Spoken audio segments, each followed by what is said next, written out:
Oi gente, eu sou a Lepresser e hoje eu vou falar sobre finalização em quadrinhos.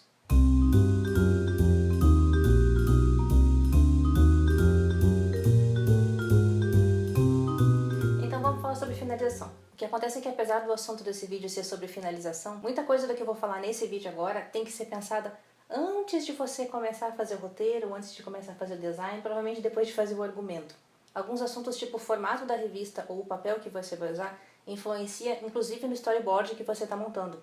Então eu fico na esperança que você tenha assistido todos os vídeos antes de começar a fazer sua história em quadrinho.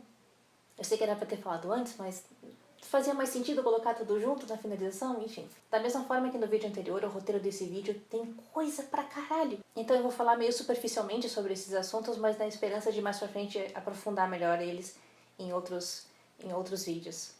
Tudo que eu vou falar nesse vídeo tem nesse livro aqui, ó. Se você tiver a oportunidade de pegar esse livro em algum lugar, que é O Livro Independente, um guia para autores, artistas e designers, vai ajudar muito a fazer a produção, porque assim, pensa num livro completo.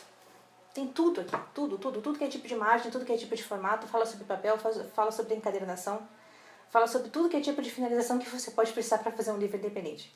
Um quadrinho independente, ou o que for independente que você for fazer. O problema desse livro é que ele não está mais em produção no Brasil. Eu achei ele na estante virtual por R$300, mas você pode de repente encontrar ele em alguma biblioteca, talvez, ou pegar emprestado com algum amigo, ou talvez comprar em inglês na Amazon, que eu sei que tem, daí não fica tão caro. Aconselho muito esse livro, sério, vale a pena. Ok, vamos começar a falar de formatos então. Os formatos padrões de papel, vocês já ouviram falar neles? O tamanho A4, aquele das folhas chamequim que você compra, que é esse formatinho aqui, é um dos mais populares. Se você dobra esse formato no meio, você tem o A5. A contagem desses tamanhos ela é do A6, A5, A4, A3, A2 e A1. Não vou falar da centimetragem, isso vocês podem procurar no Google, ele resolve pra vocês. Esse tipo de formato são os formatos mais padrões, que são mais fáceis de conseguir para comprar, por exemplo, nas livrarias e tudo. Quando vocês estão fazendo a história em quadrinho, vocês têm que pensar que vocês vão estar trabalhando com gráfica. Pode ser com gráfica de grandes escalas ou pode ser com gráficas rápidas. As gráficas rápidas são aquelas que trabalham com xerox, sabe? Que tem toda a universidade, que tem quase tudo que é esquina. E as gráficas grandes, de grandes quantidades, são as mais parecidas com editoras. Essas coisas de formato que eu vou falar aqui hoje não é só para produção independente. Se você vai trabalhar com uma editora, você vai precisar conhecer essas informações sobre papel, sobre formato, até para combinar com a editora como é que vai ficar a edição final dessa história em quadrinho. Então, para qualquer situação que uma história em quadrinho for impressa, o quadrinista tem que entender... Olha, tá passando um avião. Que beleza. Pronto, foi. Então, para qualquer situação que essa história em quadrinho for ser impressa, seja ela por meio independente, seja ela por editora, você vai ter que entender de formatos de papel, de tipos de corte, de tipos de acabamentos que tem as edições impressas. Voltando para os tamanhos, então.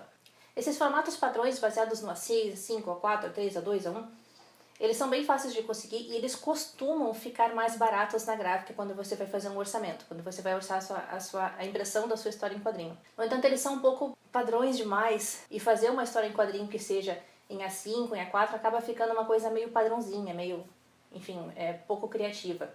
Eu falo isso do alto da minha experiência de que a minha revista eu fiz em tamanho A5. Mas porque eu precisava de um orçamento que fosse bom para conseguir distribuir a revista. Isso é uma coisa importante que você tem que levar em consideração quando vai decidir qual é o formato que vai fazer na sua revista. Porque assim, formatos diferenciados, tipo esse aqui mais quadradinho, ou o clássico formato americano de revista, eles podem ter muito mais apelo visual para o seu leitor quando ele pegar a revista na mão e ver que ele tem uma coisa diferenciada. Por outro lado, sempre tem a possibilidade também de você fazer um formato muito diferenciado e isso acabar afastando o seu leitor. Por exemplo, quando você pegar uma revista tipo essa aqui do Calvin e Haroldo, ela fica super bonita, ela é grande, tem um espaço grande para as imagens tudo, só que ela é horizontal e ela é bem difícil de guardar na prateleira. Então assim, não que seja um fator decisivo na hora de comprar a revista, o formato, porque vai ficar bem na minha prateleira. Mas poxa, se você tem uma revista bonitinha assim, com uma lombadinha quadrada para colocar na prateleira, fica bem mais legal, né? A decisão do formato pode ser feita na hora de você fazer o orçamento com a sua gráfica. Às vezes é interessante conversar com o atendimento da gráfica, com a pessoa que vai te atender, até para ver qual é o melhor aproveitamento de papel que a gráfica tem para oferecer. O que é o aproveitamento de papel? As gráficas elas imprimem todos os materiais gráficos dela em papéis grandes e depois fazem o corte dos pedaços de cada página para fazer a montagem. Então, quanto menos desperdício tiver nessas folhas grandes, mais negócio é para a gráfica, mais eles conseguem aproveitar e menor fica o valor de impressão para você.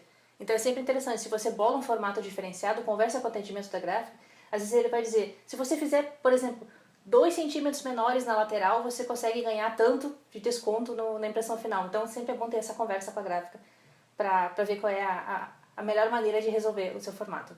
Ainda relacionado ao assunto de gráfica, vamos conversar sobre margens. Margem é um assunto que normalmente a gente vê problemas em quadrinhos independentes e em fanzines. Porque o quadrinista pega a folha e desenha ela toda, porque é divertido desenhar ela toda, é divertido preencher ela toda, e acaba não pensando muito nesse tipo de acabamento gráfico do quadrinho. O que eu quero dizer por margem? São esses espaços aqui que ficam em volta dos quadrinhos na página, essa área de respiro toda em volta da página, que são interessantes de trabalhar por dois motivos. O primeiro é que fica bonito, dá uma olhada. Fica bacana quando tem esse espaço de respiro nas páginas, no design geral do quadrinho. E o segundo, o principal, que até porque as páginas foram meio que criadas, eu imagino, é que quando um projeto vai para gráfica, as páginas são todas impressas separadas, certo? Daí elas são montadas, coladas, feito o acabamento, que eu vou conversar daqui a pouco.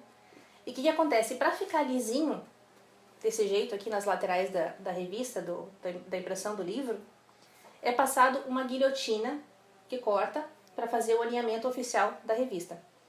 Quando essa guilhotina passa, existe a possibilidade, e sempre acontece, de ela não cortar exatamente onde você planejou o corte. Ela pode dar uma andadinha ou para dentro ou para fora do livro. Se ela dar essa andadinha ou para dentro ou para fora do livro, ela pode cortar algum conteúdo que você colocou muito próximo da borda da página. E, por exemplo, se você colocou um balão de fala bem encostadinho da borda da página, a guilhotina pode cortar texto do seu conteúdo. E texto é um conteúdo que não pode ser cortado, porque vai estragar a narrativa. Então, quando você trabalha com margens bem espaçosas, não tem risco de a guilhotina dar uma andadinha para dentro ou uma andadinha para fora no corte do seu livro e cortar conteúdo importante. Mas essa preocupação com a margem não significa que você tem que fazer toda uma área branca em volta dos quadrinhos da sua narrativa. Você pode vazar esses quadrinhos e fica muito bonito quando vaza esses quadrinhos. O que tem que cuidar é para não ter informação importante fora das margens. Pode ter, por exemplo, continuação de desenho, mas não texto ou rosto de personagem que é importante para a narrativa. Por exemplo, esses quadrinhos aqui, eles estão dentro da margem, mas o desenho está vazando para fora da página, ó. E quando o desenho vaza para fora da página, fica um visual bem bonito. Mas o que tem de importante na história está dentro da margem. Daqui a pouco eu vou falar mais um pouquinho sobre isso ainda quando eu falar de acabamento. Na hora de fazer história em quadrinho, na hora de finalizar, de pedir o orçamento, você vai ter que saber qual é o tipo de papel que vai ser impressa essa história. E já saber enquanto você está produzindo a história em quadrinho, qual é o tipo de papel que essa história vai ser impressa, é importante principalmente para o tipo de finalização de cor que você vai fazer nessa história. Por quê? Os tipos de papel mais conhecidos, mais utilizados que a gente tem para fazer em gráfica são o sulfite e o couché. Tem outros tipos de papel que você consegue ver, principalmente em revistas de banca, que ele é um papel mais fibroso, mas esse tipo de papel ele só é utilizado em larguíssimas escalas, que é para editora mesmo. Então, se você está trabalhando independente ou se a editora vai ter uma tiragem não tão gigantesca, tipo revistas semanais nacionais, você vai acabar com essas opções que é o sulfite e o couché. Tem outros tipos de papéis, tem tipos os que imitam reciclado, outros tipos de textura, mas normalmente esse tipo de impressão é feito ou em sulfite ou em couché. E qual é a principal diferença de um para o outro? O couché, ele é um papel bem liso, a superfície dela é bem mais lisinha e pode ser ou fosco ou brilho. E o sulfite tem aquela texturinha mais porosa. Você deve conhecer o sulfite porque o sulfite é aquele papel chamequinho que tem para comprar para impressora. E a principal diferença disso é como eles trabalham com a tinta na hora da impressão. Então, quando você imprime uma coisa em couché, a tendência é ficar um pouco mais claro e ficar um pouco mais nítida as imagens. E o sulfite, ele tende a absorver mais a tinta, isso acaba escurecendo um pouco a sua arte. Então, se você vai imprimir em sulfite, é bom já pensar em talvez fazer uma arte um pouquinho mais clara, porque na hora da impressão ela vai dar uma escurecida. A outra coisa que tem que saber sobre o papel, além da textura dele, que seria do tipo de papel, é a gramatura. O que é gramatura? Você já deve ter visto aí papel tipo 90 gramas, 150 gramas, 200 gramas. De onde é que vem isso? Imagina uma folha de papel de 1 metro quadrado, do tipo de papel que você tem. Se o papel diz que é 90 gramas, 1 metro quadrado desse papel ele vai pesar 90 gramas. É daí que vem a medida. Então, assim, quanto maior o número da gramatura do papel... Sério. Isso não vai dar certo. Então, quanto maior o número da gramatura do papel, mais grosso ele é, mais pesado ele é. E também, além disso, além de mais grossinho ele fica também mais caro na gráfica. Tá, então por que eu vou pegar um papel mais pesado e seria mais caro na gráfica? Porque o papel mais pesado ele costuma ter um pouco mais de qualidade na imagem. Se você usa um papel muito fininho, tipo os 90 gramas desses de chamequinho de papel de impressora, às vezes acontece de o desenho de um lado da página aparecer no outro. Isso acontece muito nos mangás, acontecia nos mangás, Alguns anos atrás eles eram impressos umas folhas tão fininhas que você enxergava de um lado para o outro da página. Então uma folha um pouquinho mais grossa, na impressão dos quadrinhos, tende a ficar com um pouco mais de qualidade, que daí você vê só um desenho de cada vez, né? Não fica vendo a parte de trás, que fica, nossa, muito esquisito. Mas no geral, depois que você começa a trabalhar com papéis, em geral, em gráfica, quando você pega um papel um pouco mais espesso, é tão mais bonito, sabe? A aparência, a apresentação geral da revista fica tão mais bacana. Vale a pena. Daí sobre impressão, nesses papéis que a gente conversou agora. Como eu falei no comecinho do vídeo, tem 2 tipos de gráfica que podem ser impressos os livros quando são de forma independente. Em editoras, daí é só no segundo tipo. O primeiro tipo são as gráficas rápidas, que são essas lojinhas de xerox que tem. Algumas até tem bastante recursos, que você consegue colocar uns acabamentos legais, mas normalmente são chamadas de gráficas rápidas. E a outra opção são as gráficas offset. Essas gráficas offset são as que trabalham com separação de cor, que você tem muito mais recursos e que normalmente vale mais a pena quando você vai fazer de pelo menos 500 exemplares para cima.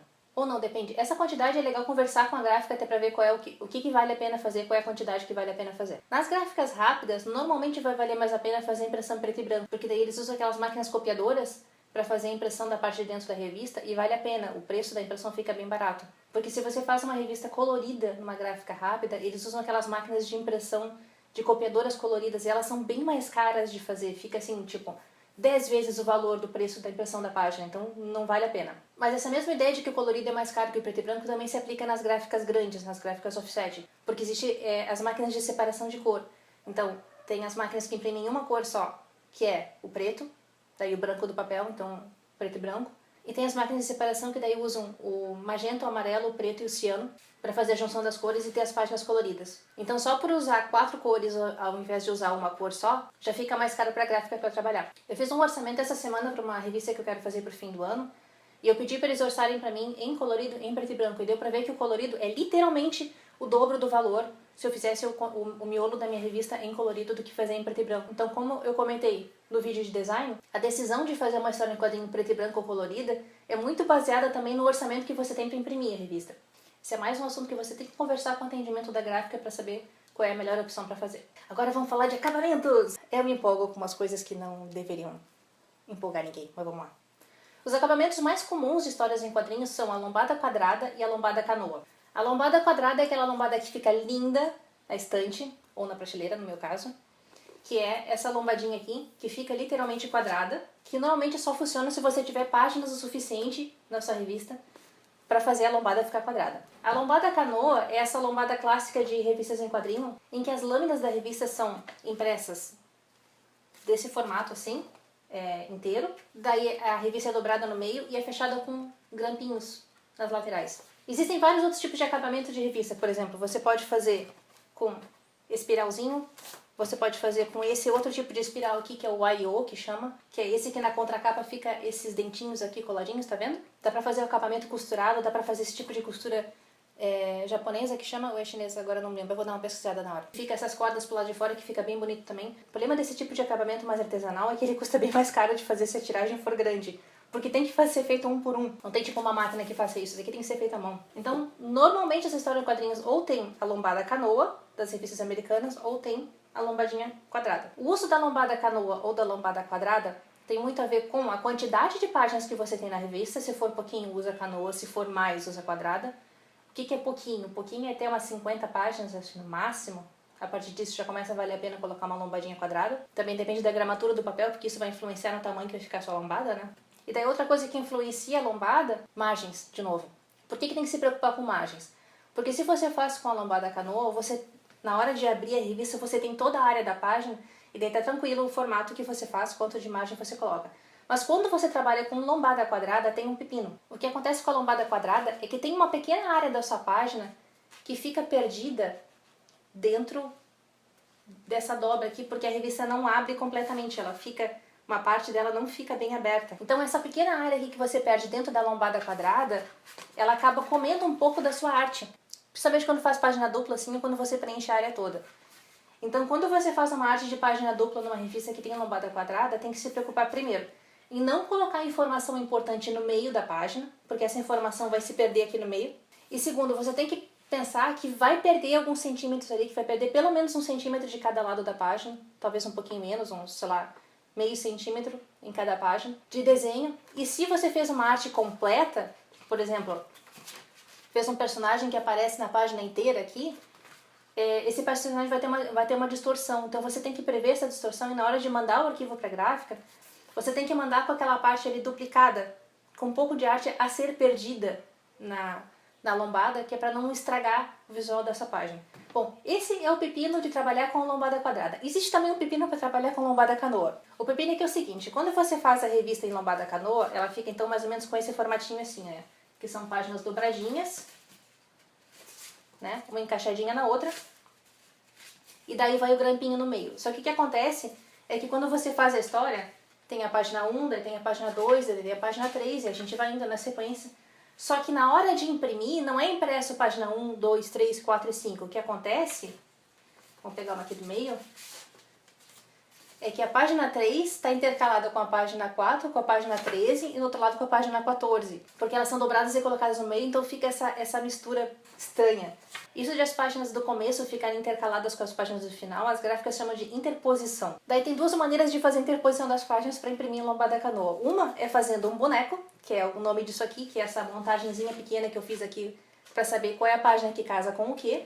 E a outra maneira é trabalhar com um software profissional de editoração gráfica, por exemplo, o InDesign. O InDesign é uma coisa maravilhosa. O InDesign tem uma opção que você trabalha as páginas todas bonitinhas na sequência correta que elas são, e daí você manda gerar o PDF que vai para a gráfica, gerar o arquivo final que vai para a gráfica, na opção Booklet, para quem usa inglês, ou na opção Livreto, para quem usa o software em português. Daí o que vai acontecer? Se você tem uma quantidade de páginas divisível por 4, por que tem que ser divisível por 4? Porque cada lame da sua revista tem 4 páginas. Então, se não for divisível por 4, as últimas vão ficar em branco. Então, se o seu arquivo for divisível por 4, ele vai gerar direitinho a interposição das páginas. Daí você manda pra gráfica, é só alegria. Eles vão grampear, vai ficar tudo bonitinho, tudo certinho. Aviso, aviso, aviso. Qualquer coisa que for mandada pra gráfica, você tem que pedir prova. O que é pedir prova? Pede para os caras imprimirem uma versão, montar bonitinho como vai ficar no final, entregar pra você aprovar. Porque se em algum momento você fez o bonequinho todo bonitinho interposto e eles inverterem uma página e você não aprovou uma prova, azar seu. Você vai pagar e ficar com prejuízo, vai ficar com a revista toda errada. Daí beleza, você trabalhou com as margens bonitinho, você já definiu o seu formato, já escolheu o papel, já escolheu qual é a gráfica que vai fazer, agora tem que gerar o arquivo final para imprimir. Isso é um pouco mais tenso. Normalmente a maioria das gráficas falam que é para você gerar um PDF com marcas de corte e com sangria. Sangria é um espacinho que você coloca na arte um pouquinho para fora do formato da sua página, que é por causa daquele problema da guilhotina correr e talvez cortar 1 milímetro para fora, 1 milímetro para dentro. A maioria das gráficas pede pelo menos 3 milímetros de sangria para fora então da arte, para isso. Então depois que você se preocupou com todas essas informações, com a sangria, com as margens, com o formato de papel, com tudo direitinho, com o formato livreto, daí você tem que gerar um arquivo PDF para mandar para a gráfica para eles imprimirem. O consenso geral das gráficas é que se você usar o formato X1A que tem de impressão de PDF, já está resolvido. Mas sempre converse com a sua gráfica para ver qual é o melhor tipo de fechamento. Por exemplo, se você vai fechar o seu arquivo no InDesign, tem gráficas que fornecem para vocês um arquivinho que você só puxa ali no InDesign e ele já gera o PDF todo bonitinho de TQC com todos os tipos de configuração que precisa. E tem gráficas que não tem esse arquivinho que vai dizer pra vocês, ó, tem que marcar nesse campo aqui, tem que marcar aqui, tem que botar esse tipo de cor, tem que botar esse tipo de formato de... sei lá o que precisa. Tem várias informações que precisam ser marcadas na hora de gerar um PDF. Então conversa com a sua gráfica para mandar o arquivo bem certinho para eles, que se você conversa antes com eles para mandar essas informações, é bem menos retrabalho que você tem depois de ter que ficar arrumando e gerando PDF de novo, e manda de novo, e vendo prova de cor de novo, essas coisas todas. Ou seja, é sempre bom conversar. Sempre, sempre, sempre bom conversar. Se você está trabalhando sozinho, que é uma coisa que acontece muito no Brasil, que é trabalhar sozinho, cara, antes de se preocupar com essa coisa toda de fechar arquivo e tudo, revisa, revisa, revisa e revisa de novo. Revisa, revisa, revisa, pede para os amigos lerem, pede para a família ler, pede para a mãe ler, porque fica bem feio. Texto estragado, texto errado. A primeira edição da minha revista saiu até com o meu nome errado na capa. É um troço assim... Olha, então assim, se você não tem um editor que vai ajudar você, se você não tem uma equipe com revisor, lê de novo, e lê de novo, e lê de novo, e cuida, porque erro de texto, erro de gramática, erro de digitação é uma coisa muito comum a gente não enxergar erro de digitação. Geralmente quando a pessoa que escreveu o texto vai revisar, ela não enxerga os erros. É bom pedir para uma outra pessoa ler. É bom ler no dia seguinte, ler tipo alguns dias depois o texto, que é a tendência de você encontrar os erros é mais fácil. Então, revise, revise, revise, revise, revise, revise, até não aguentar mais. Daí manda pra gráfica. E por enquanto era isso que eu tinha pra falar sobre finalização. Como eu comentei no começo do vídeo, a finalização é um processo que começa antes de começar de fato a fazer revista. Se alguns dos assuntos que eu falei aqui são interessantes, se vocês gostaram e querem saber um pouco mais, deixa ali nos comentários, então, que eu posso fazer depois vídeos exclusivos sobre isso para aprofundar um pouco mais no assunto. Se você tem alguma dúvida, deixa também nos comentários, estamos aí, eu respondo sempre que possível. Dá aquele joinha no vídeo para dar aquela ajudada, se inscreve no canal se não se inscreveu, porque semana que vem eu vou falar sobre distribuição, daí vale principalmente para quadrinhos independentes. E por enquanto era isso, falou, até semana que vem!